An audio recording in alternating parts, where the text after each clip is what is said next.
Oh, there we go. Yo, yo. Hey.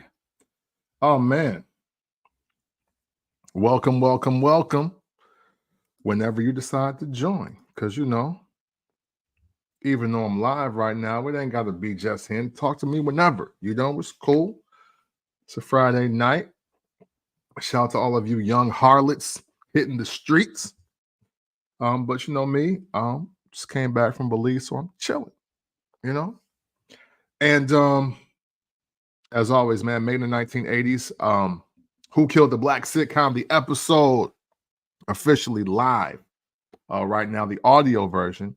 If you're on YouTube, if you're watching this on YouTube, the video for the Made in the 1980s episode, Who Killed the Black Sitcom, will be live at 8:15 a.m. That's right, 8:15 a.m., 8:15. And I hope you check it out. Shout out to all the new subscribers. I appreciate y'all sincerely. Sincerely, so sincere about making it to 500 subs, that is subscriptions, before the ball drops on 2024. So please tell a friend and a couple enemies, because the hate travels faster than the love. You know what I mean? And I appreciate you in advance. Man, I want to talk a little music because at all times we got to pay respect to our legends, to our giants, to our great men and women in hip hop. And for maybe those that don't know or just need to get familiar, one of the names you should be knowing is DJ Clark Kent. And man, what was that, last week? Last Wednesday, Thursday, Tuesday, maybe? It was rumor and innuendo that he had already passed away last week. And one of my chats, we had to confirm that because we don't play like that. We love Clark Kent. And in my hip hop, my brother's chat, excuse me, I might have to sneeze and blow my nose. But it was rumored to be false. And we were like, oh man, thank God. Because we did not want to we didn't want to lose Clark Kent. And man, to get the news today, to see the news today, to have it confirmed from his own page, man, that hurt to see. That hurt to see. I absolutely did not want to see the news of DJ Clark Kent passing. That sucked. Flat out. And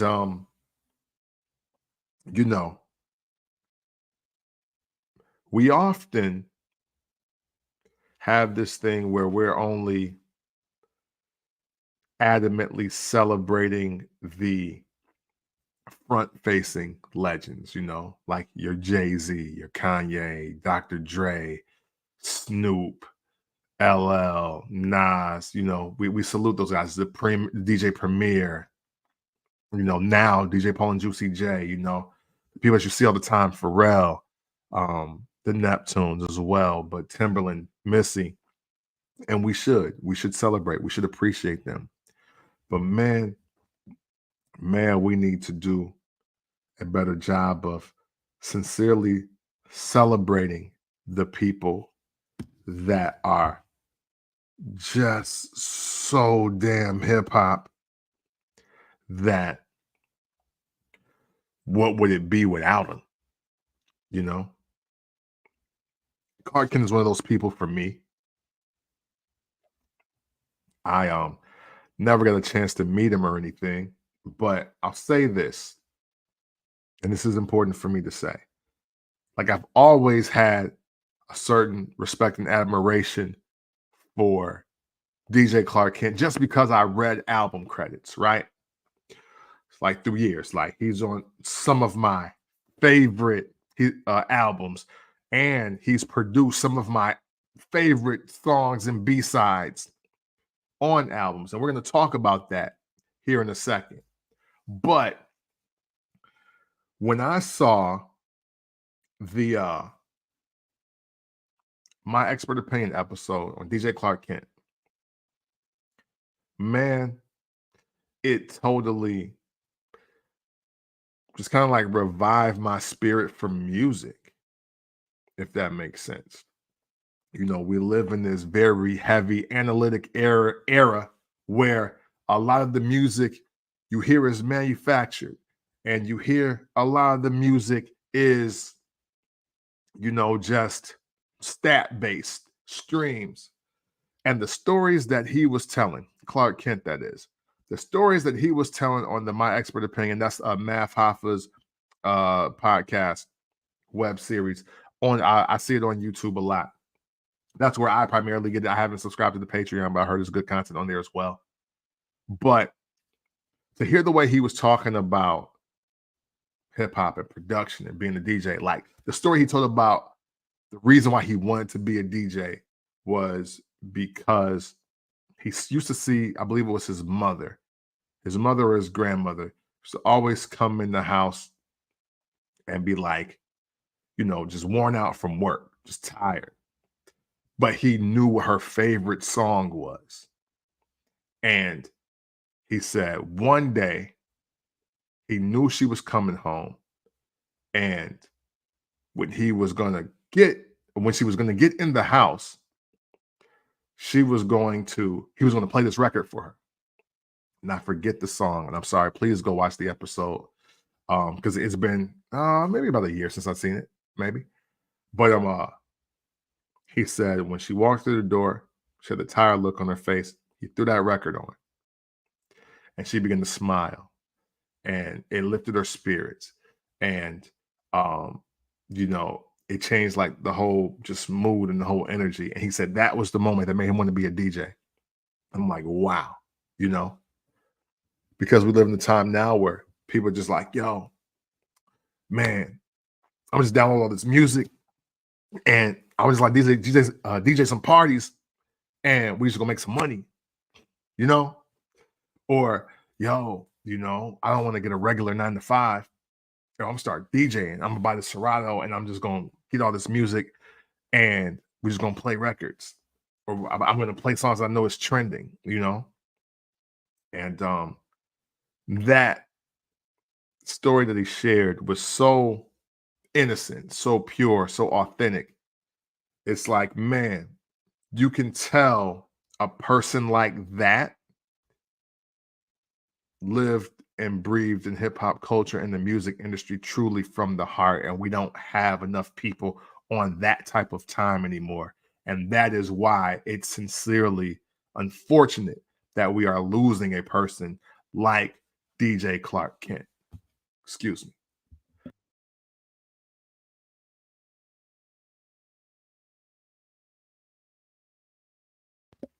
So yeah, man, I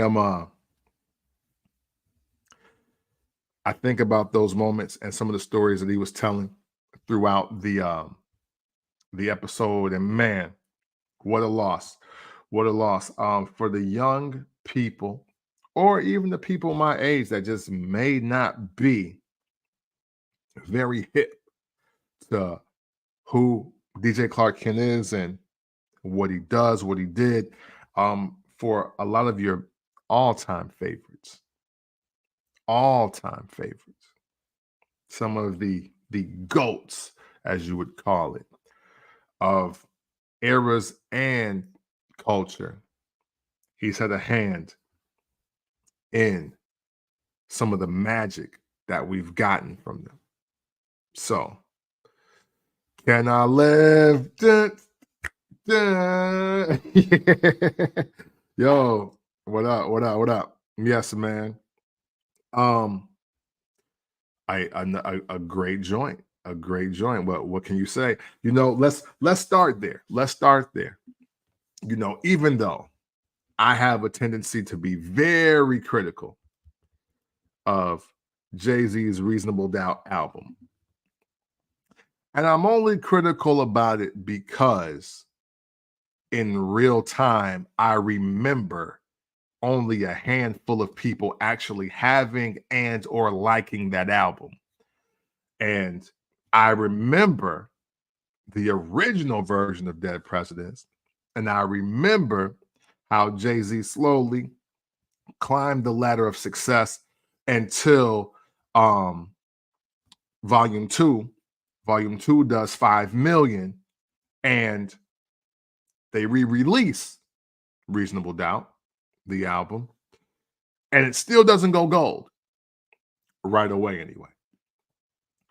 But now, as we foreshadow and look forward, everybody's on the wave of Reasonable Doubt. Classic, should have went triple. And there's great content on there. It's a great album. Don't ever get me confused. It's a great album. But sometimes I struggle to know if the album is truly great because the people that listen to it hear it and they feel that way, or is it one of the most clever marketing schemes ever by Mr. Sean Carter? So I'm asking. And you know what? Kaleidoscope, my man, Proper Fiction, even though I would love to give Clark Kent credit for Can I Live, believe it or not, that's Irv Gotti. Yeah. And I only know that for sure because I've watched almost every interview and documentary with Irv. And because he loves the second verse, the I'd rather die enormous than live dormant or something like he quotes that verse, and he swears by Jay-Z basically writing that verse because of like him and their relationship. He tells a great story, but yes, no, that actually is an Irv Gotti beat. But still fire nonetheless. I'll tell you what he did do though. I'll tell you the two joints that Clark Kent did on Reasonable Doubt, aka Classic, should have went triple. He did Brooklyn's Finest. And because he was very instrumental, along with Mr. C, in Big's career early on. He also did Cashmere Thoughts on A Reasonable Doubt, which is my favorite song on the album. Cashmere Thoughts, I love that beat.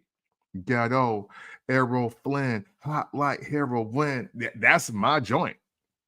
So Clark Kent, man, I mean, he worked, I mean, he's actually worked a lot of these records as well. And as well as what, like, I don't want to say road manager, but maybe he was also.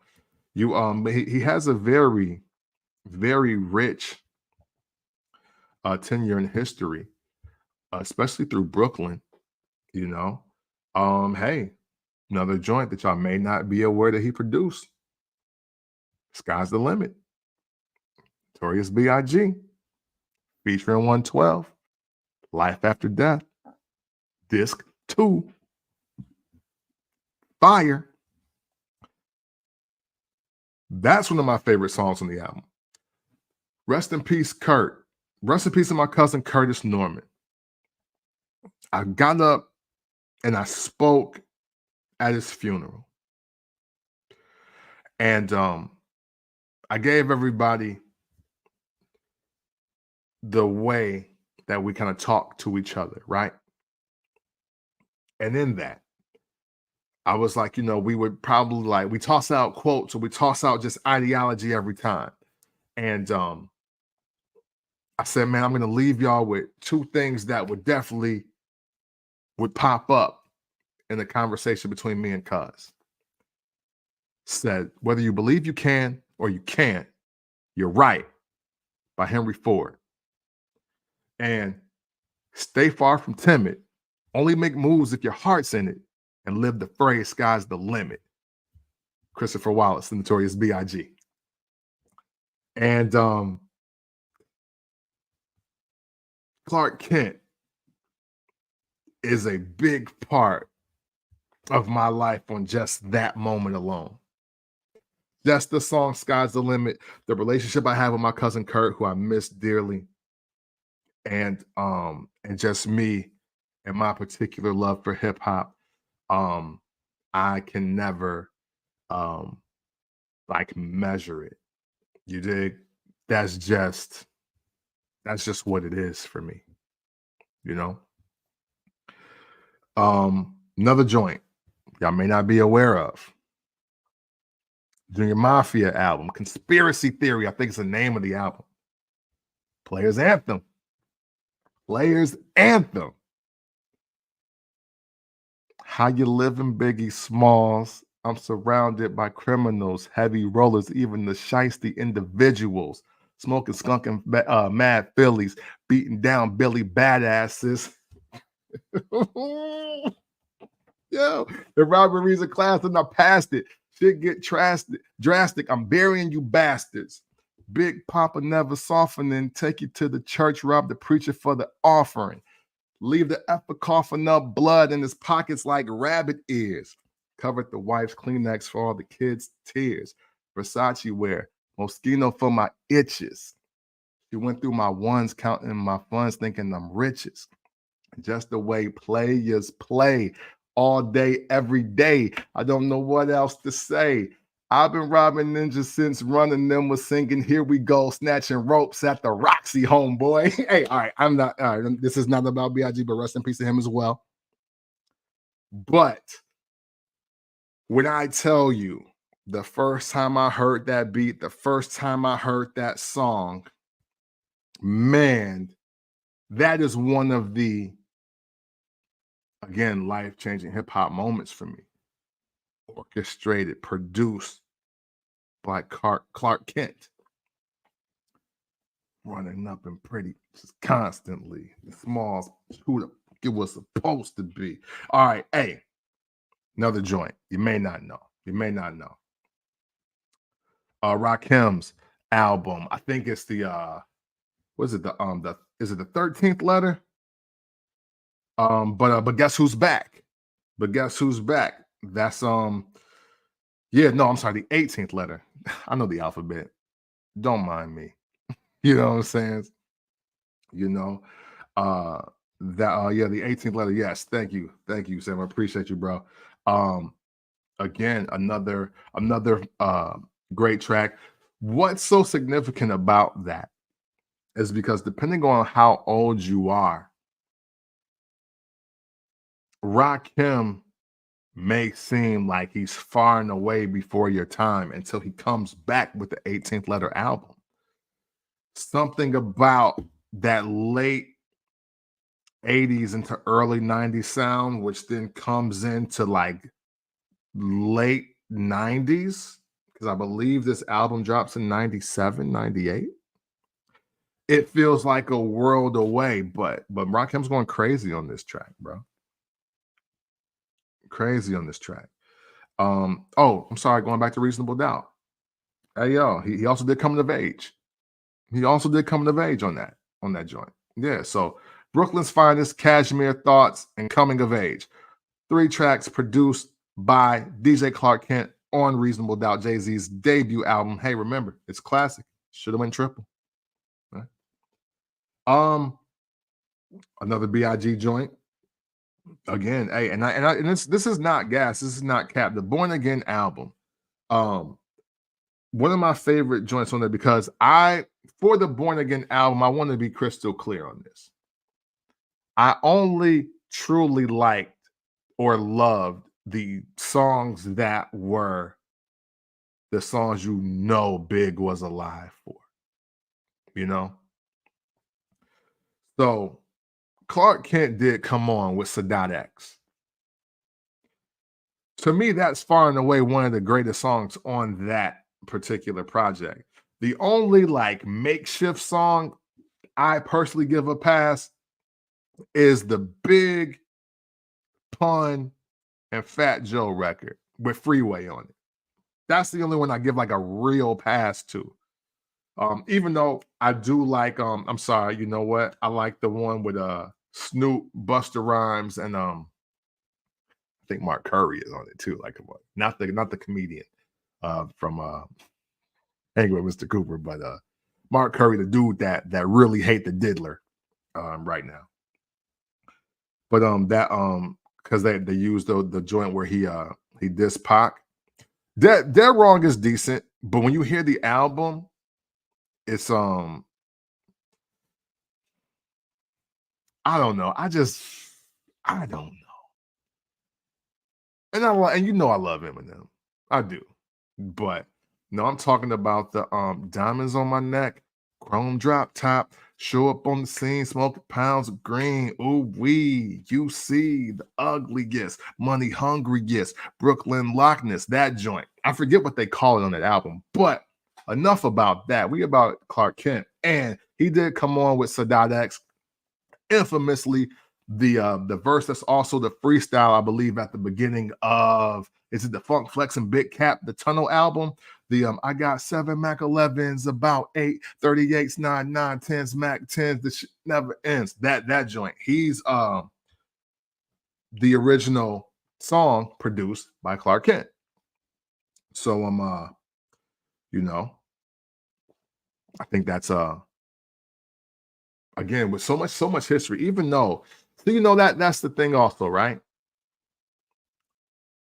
There's one thing to produce records that become hits, but Clark Kent here, and I ain't even reading all of these.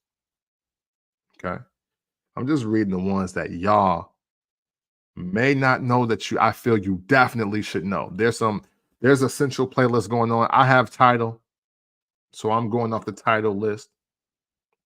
And I'm just giving y'all some of the joints to make you really dig in the crates the rest of this weekend if you got some time. Okay. But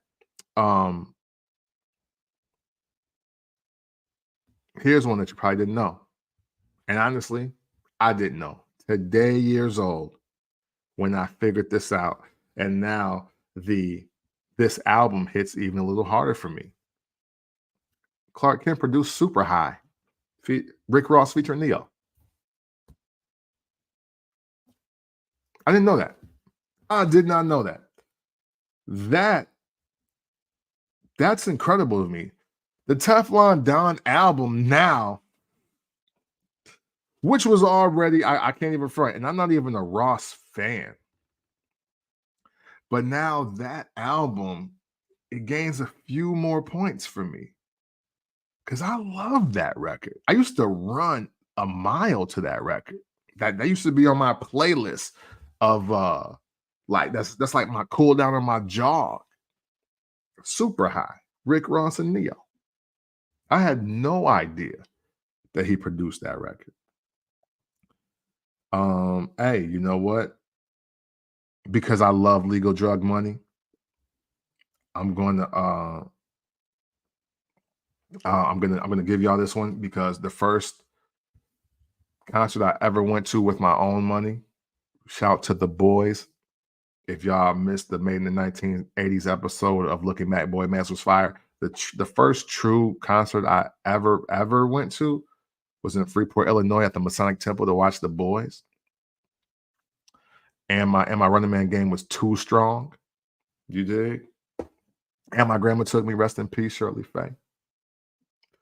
But I'm Get Up on the Lost Boys Legal Drug Money album. He produced that joint. Yeah, first concert I ever went to with my own money was a Notorious B.I.G., Junior Mafia, and the Lost Boys. Rockford, Metro Center, 1996, summer 96. Yes! You want to know how hip-hop I am? Just understand that I am one of the last humans to see the Notorious B.I.G. perform live within the last 12 months of his life. Less than 12 months. Yes, I believe you're right on that. Come See Me was 112. Yeah. All right. But now look, I gotta give you one of my joints. Okay. But before I do that, Realm of Junior Mafia for the Junior Mafia album, because I think Clark Kent was very, very instrumental in that one. So Realm of Junior Mafia and I Need You Tonight were also two joints that he produced on that album as well. But yo, I want y'all to know this, because even though I love this album, first of all, I want to say I love this album that I'm about to talk about right here. But man, when I found out that DJ Clark Kent produced this particular record, it made me read credits more in real time, because I was looking for them. Like Clark Kent was like Knots to me. I was like, yo, I gotta figure out what they did after I heard certain tracks. Like, I want to say it was either When Disaster Strikes or it was Extinction Level Event, but Knots did a beat on one of those albums, and I was like, oh my, like, who is this guy? This is crazy to me. And I felt that way about this song too. Capone Noriega, The War Report,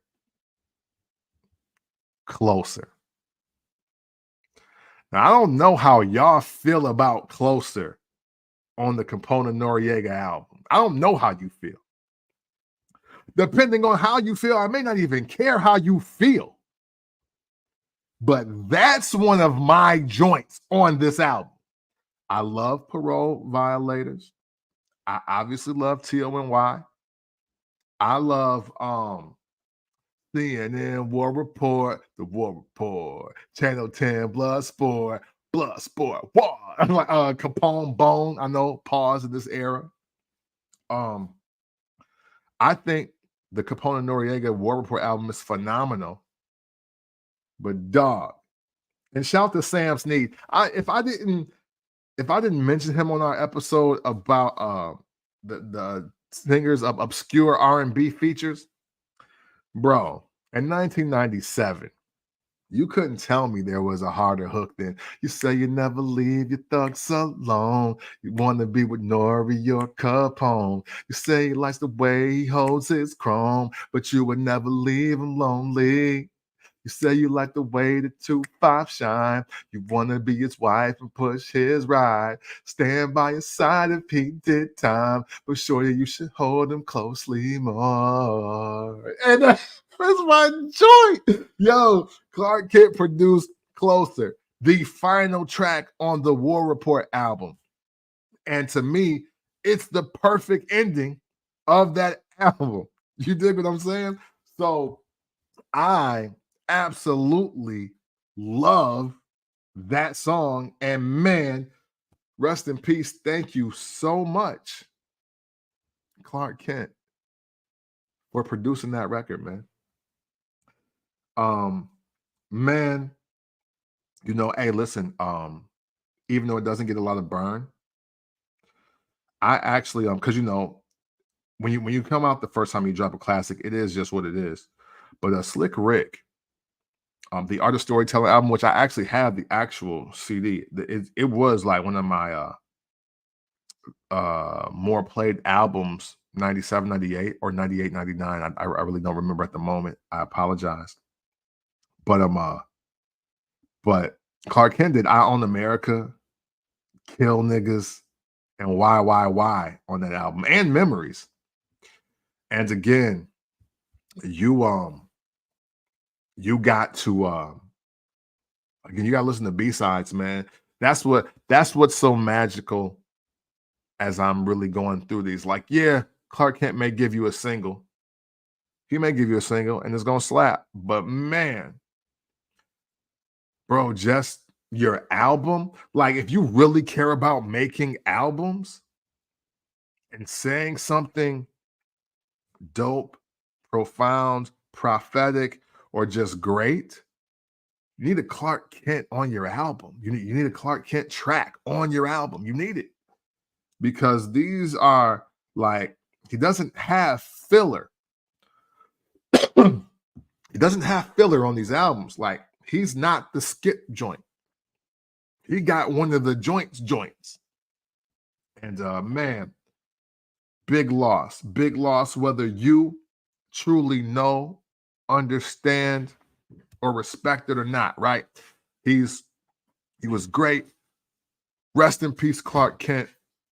Man, I think 58 years old, and battling colon cancer, man. And man, that's rough. That's rough. Please, if you have not seen a doctor lately, and I'm including myself in that, please get a primary care physician. If you don't have one, get a physical, get a checkup. Black men, check your colonoscopy. It's not a pause-worthy moment. Please do it. As a person, way too soon that needed a colonoscopy. I'm asking you because I needed one at like 31 because my diet was super garbage. And I had internal like intestine feelings that just was not right for somebody my age with a pretty much newborn child that I wanted to be around for. You dig what I'm saying? So please, health is wealth. Hey, look, nobody likes to thug it out with an injury more than me. All right. Nobody does it better than me, too, by the way. But as we get up in age and as we appreciate life and experience in the family that we have, please do your due diligence and check yourself out before you check on somebody else. Okay. If you are middle-aged and you have a spouse, if you have a child or children, do it for them. If you're not doing it for yourself, do it for them. Because everything is preventable or at least manageable with the proper information and the proper maintenance. So please do that. Oh man. So Clark Kent segment is done. I thank you. I appreciate you. Again, I just want to talk really quickly. I am not a politician. I am not here to my wife is laughing at me. I am not here to tell you who to vote or how to vote. I'm not here for none of that. So I do have to ask this question because I didn't realize, because really I be in my own world. I'm so far in my own world. I don't be seeing a lot of y'all. I'm gonna be honest. But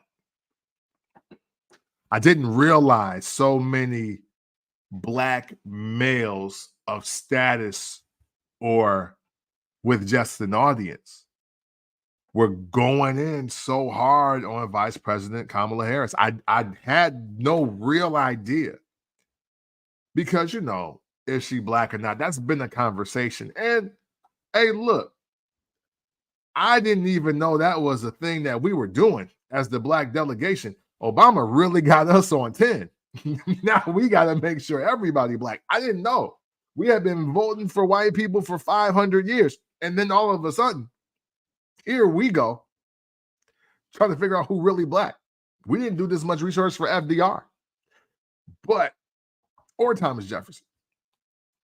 But anyway, question, very simple. Put it in the comments whenever you got time. Do Black men really hate Vice President Kamala Harris? I don't know. I mean, maybe it's my algorithm and me being a Black male, but it's showing me a lot of men that are really turning it up on this woman. And all things considered, man, vote how you want to vote, believe in who you want to believe, support who you want to support. But man, we gotta be careful how we talking to and about women we don't know. Like a lot of the stuff that Lord Jamar was saying was kind of wild. Like he was calling her names though. Shout out to my man Wang. Yes, Wang. What's happening? Okay, I don't know what all I missed, but it's just that she is a woman. That's what I'm saying. Okay, so we're kind of on the same page here.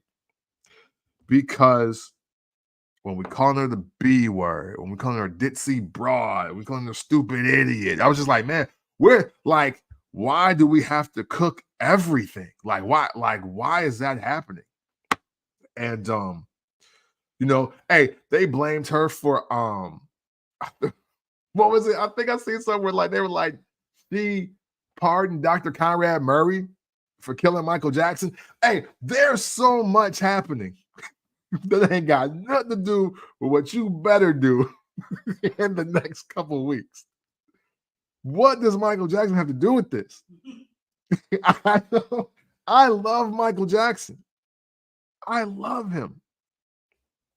But dog, if you gonna tell me that I shouldn't vote for VP Harris because you believe she pardoned Conrad Murray for killing them, then you just, hey, look, you need to show me some other things in life that I'm just not aware of. Like, I officially believe that you are actually Christ coming back, because to have that information is crazy. Now, I will admit, now she did say Tupac was her favorite rapper in college, and the math didn't quite math on that. Like, I don't even think Tupacalypse Now was out when she was in college. But anytime any politician is doing anything hip hop, it's clout chasing, it's pandering, just ignore it. Switching gears just for a quick second. The fact that Broadview, of all places, gave Lil Durk a key to the city, and now they feel like they have to take it back like a week later, that lets you know how clout chasing politicians are. What is somebody from O Block doing with a key to Broadview? No, it's facts though. What are you doing with that? Huh? Humor me. Like, Larry Menard needs a key to Broadview more than Lil Durk does. The Broadview store is cracking for Menards, and that's when it was like a P3. I know this information because I worked there. Okay, and he's from Eau Claire, Wisconsin, and he still need a key to damn Broadview before Durk does. And while I'm at it, hey man, all you young people out there, never trust anybody with a 2-in-1 forehead. Okay, never do that. They're showing the young man that allegedly snitched on Durk. He has 2 foreheads in one. You never trust and become friends with and let somebody with 2 foreheads in one hang out with you. You don't do that. You don't have a big forehead. You have a rock head. It's totally different. And it's not, don't look like you have 2 heads. I'll show you the kid that has 2 heads. Young man, because everybody's in their 20s are probably 30 now. But yeah, man, come on, man. If you are basing any of your political voting on politicians' hip hop knowledge, affiliation, or just wherewithal, you are officially one of the most misguided human beings on planet Earth. Okay? And I say that respectfully because I don't want to call people names, and we'll get to that in a second as I close out on this. Women bashing is an all-time high in the Black delegation. Yeah, it is. It is. Women bashing is at an all-time high in the Black delegation, and it's unfortunate. It's sad because now I think it's bashing for the sake of bashing and saying that, I'm going to speak my piece. I think we are taking a lot of things a little too far. I believe even with what we know as fact, I think we have too much passionate opinion mixed in with it. Some of the stuff I've been seeing, it's even contemplating, man, should I be using the N word or the B word anymore? I'm just being flat out honest. because man, it's starting to look and feel uglier the older I get. Now, granted, there's a lot of bitches out here, but that ain't gender specific.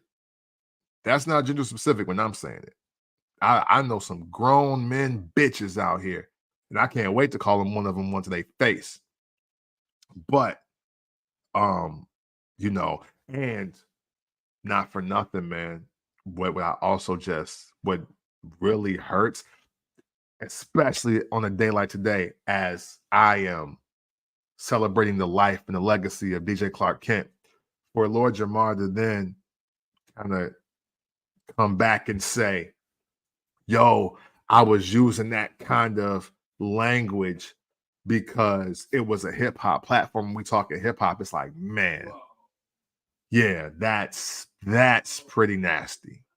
That's pretty nasty. It's like, you know, because and it's nasty to me because he comes from Brand Nubian, one, and they wasn't even talking like that crazily on their first couple albums.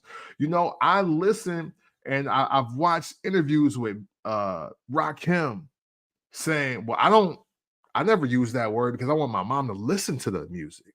So I didn't curse a lot in general, let alone not saying the B word. I remember I think it's MC Light. There was a it was either MC Light and or Roxanne Shante that was like, yo, no, it was MC Light now, I know for sure. MC Light was like, when we were first doing hip hop, nobody was calling anybody the B word. And then we heard NWA's music. And that was like, wow, that's where they taking it. So yeah, man, I just didn't like the fact that wow, we're just gonna throw that. Oh, I can call the VP, who's a woman of color, to just soothe all of y'all like emotions. I'm just gonna call her the B word because this is hip hop. No, I'm not rolling. I'm not rolling. I am sorry. I cannot do that. That's unfair. That's unfair. And I know I have used the word, and I've used the word in unsavory fashion, but I think it's a piece of just knowing who you are, who you're talking to, who can hear you. And it's a time and a place for all kinds of language and dialogue. And I'm not trying to I'm not trying to police anybody's language, jargon, lingo, dialect, or anything like that. But man, you can get your point across about how you're not gonna vote for a woman without calling her a B word. Like you just can. You just can. You know what I mean? Like, so, you know, that's it. That's it on that. Rest in peace, Clark Kent, man. Real talk. And I pray that all of you see this live whenever you see it, and you dig into the crates, read your credits. Again, if you're listening to A Reasonable Doubt, Clark Kent got production on it. If you listen to Junior Mafia Conspiracy Theory, he's on there. If you are look Notorious B.I.G. Life After Death, he's on there. Notorious B.I.G. Born Again, he's on there on an original track, not the made up ish. You dig? You know, there's gonna be if you're paying attention, no matter what artist you like, you're going to hear and see a lot of stories about Clark Kent and his how instrumental he was in the starting of a lot of great careers in this thing we call hip hop, man. Check out that My Expert Opinion episode on DJ Clark Kent. I'm telling you, it's the last great episode I watched on there, and I haven't been able to keep up. But definitely check out that Clark Kent joint, man. It is amazing. And yeah, man, peace, love, and hip hop, man. Support what you love to the bashing what you hate. You know, I feel sorry for the young people that may see one of their favorite rappers do some serious time. You know, the situation with Dirk is unfortunate. I'm going to keep my stance on only talking real music ish. I do not talk street ish. I am not a street dude. So the only thing I'll say, and I'll double down on it, Never trust a man with a 2-in-1 forehead. No, never trust a human with a 2-in-1 forehead. You just should not do it. That's it for me. I'm going to eat. And I appreciate y'all checking out the live. Made in the 1980s, Friday, today. Audio of the podcast is already out. Tomorrow at 8:15 a.m. Video on this channel, YouTube, that is. Camp from the Port is the handle. Episode again to rock with my man Wang Dang. Please stay the damn doodle. And we'll catch y'all next time. We'll be talking about Who Killed the Black sitcom. It's a good conversation. You should check it out. All right. Thank you again to all the new subscribers. Please run it up. 500 is the goal by the end of the year. And always, consensually, it's love.